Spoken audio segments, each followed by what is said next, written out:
सिद्धि माता ने दिया बड़ा संकेत। तभी आर्यवर्धन और अनु हुए फिर से एक। जी हां दोस्तों, सीरियल तुमसे तुम तक के आने वाले धमाकेदार ट्रैक में अब कहानी उस मोड़ पर पहुंच चुकी है जहां सच्चाई, विश्वास, इम्तिहान और किस्मत सब कुछ एक साथ टकराने वाला है। जी हां दोस्तों, जैसा कि आपने पिछली वीडियो में देखा था, गोपाल जी और पुष्पा जी आपस में अनु की भलाई को लेकर काफी गंभीर बातचीत कर रहे थे। दोनों की आंखों में चिंता थी। दोनों के दिल में एक ही डर था कि कहीं उनकी बेटी गलत फैसले की वजह से टूट ना जाए। उधर दूसरी तरफ दोस्तों, जींडे उस वीडियो की जांच करते हुए चांदनी चौक पहुंच चुका था, जहां हर गली, हर दुकान, हर कैमरा उसे मीरा की साजिश की तरफ इशारा करता हुआ नजर आता है। वहां उसे कुछ ऐसे सुराग मिलते हैं जो साफ बताते हैं कि यह सब सिर्फ इत्तेफाक नहीं है। यहीं से दोस्तों, झींडे का शक और भी गहरा हो जाता है। अब उसे पूरा यकीन हो जाता है कि इस खेल के पीछे कोई बहुत बड़ी प्लानिंग है, और इस प्लानिंग की मास्टरमाइंड कोई और नहीं बल्कि मीरा है। अब झींडे को चाहिए गोपाल जी का मोबाइल, क्योंकि उसी मोबाइल से यह साफ हो पाएगा कि वो वीडियो आखिर भेजा किसने था, किस वक्त भेजा गया और किस इरादे से भेजा गया। झींडे घर पहुंचकर वही सीसीटीवी फुटेज आर्यवर्धन को दिखाता है। जैसे ही आर्या वह फुटेज देखता है, उसका गुस्सा फूट पड़ता है। आंखों में आग और आवाज में दर्द साफ नजर आता है। आर्या साफ शब्दों में कह देता है, इस बार मीरा ने अपनी सारी हदें पार कर दी हैं।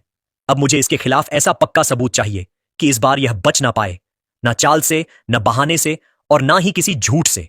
उधर दोस्तों, मीरा का हाल बेहाल हो चुका है। डर के मारे वो घर से बाहर तक नहीं निकल रही। उसे पता है कि इस बार उसने बहुत बड़ी गलती कर दी है, और अगर आर्या के हाथ पक्का सबूत लग गया तो उसका खेल हमेशा के लिए खत्म हो जाएगा। इधर गोपाल जी और पुष्पा जी अनु को अपने पास बुलाते हैं, प्यार से लेकिन चिंता भरी आवाज में, और कहते हैं, बेटा, हम हमेशा तेरी भलाई ही चाहते हैं। लोग पहले से ही तेरे और आर्या सर के बारे में बातें बनाने लगे हैं। गोपाल जी आगे कहते हैं कि मैंने पैसे भले ही ढेर सारे ना कमाए हों, लेकिन समाज में इज्जत बहुत कमाई है, और मैं नहीं चाहता कि मेरी बेटी की वजह से वो इज्जत खतरे में पड़े। पुष्पा जी भी भावुक होकर कहती हैं, अगर आज भी तेरी यही इच्छा है तो हमें कोई ऐतराज नहीं है बेटा। और तभी दोस्तों, वहां अचानक सिद्धि माता का आगमन होता है। पूरा माहौल शांत हो जाता है। पुष्पा जी सिद्धि माता को अपनी परेशानी बताती हैं, और सिद्धि माता जो कहती हैं वह सुनकर सबके रोंगटे खड़े हो जाते हैं।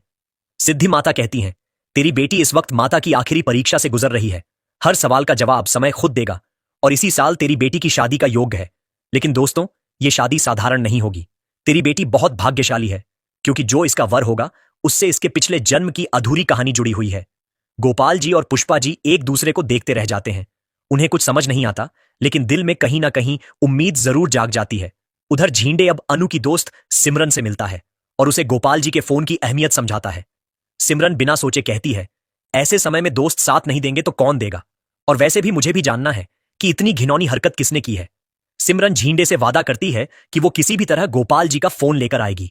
अब दोस्तों, सिमरन जाती है अनु के घर फोन लेने, और इसके बाद जो होने वाला है वो पूरी कहानी की दिशा बदल देगा। आने वाली वीडियो में आप देखेंगे कि झींडे को मीरा के खिलाफ एक ऐसा सबूत मिल जाता है जो उसकी पूरी जिंदगी बर्बाद करने के लिए काफी होगा। तो अब सवाल यह है दोस्तों, कि क्या सिद्धि माता की भविष्यवाणी सच साबित होगी? क्या आर्यवर्धन और अनु फिर से एक हो पाएंगे? और क्या मीरा की सच्चाई सबके सामने आएगी? वैसे दोस्तों, क्या आप भी यही चाहते हैं कि मीरा को पुलिस अरेस्ट करवा देना चाहिए? यदि हां तो कमेंट में यस लिखें, और यदि नहीं तो कमेंट में नो लिखें। और इसी तरह सीरियल की नई अपडेट सबसे पहले पाने के लिए वीडियो के नीचे सब्सक्राइब का बटन दिखाई दे रहा होगा, उसे दबा दीजिए। जी हां दोस्तों, आप ही से बोल रहा हूं, सब्सक्राइब कर लो, क्योंकि सब्सक्राइब बटन दबाने का कोई पैसा नहीं लगता यार।